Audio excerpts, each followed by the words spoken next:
过来看到有关门街道跳墙法，嘉明湖国家步道这几年不三时发生台湾乌熊拢入去山内厝日咧热树，为了避免人和熊发生冲突，台东林管处向阳山厝就特别做一个乌熊警报系统。假使若是有感测到什么款的动静，就会随利用无线电来传影像，赶紧通知管理员。6月才拄斗好势，顶礼拜六暗时就随头一届翕到台湾乌熊，两个警报系统拢伫咧呼呼弹，落尾管理员起声音来赶走这台湾乌熊。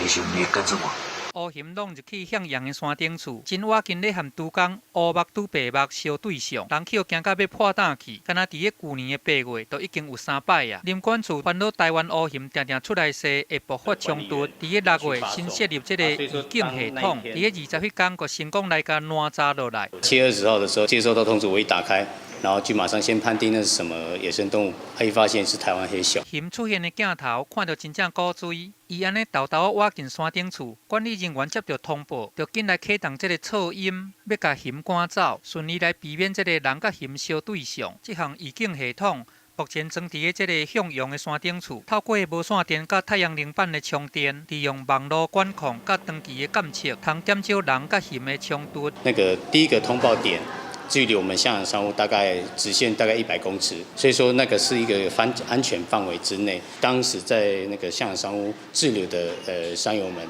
告诉他们目前有台湾黑熊。未来林管处规划讲，要甲这个系统甲引到这个嘉明湖的山顶厝，嘛要提醒这个山友，都要甲食剩的物件甲处理好好势，通建立人甲熊的友善环境。记者综合报道。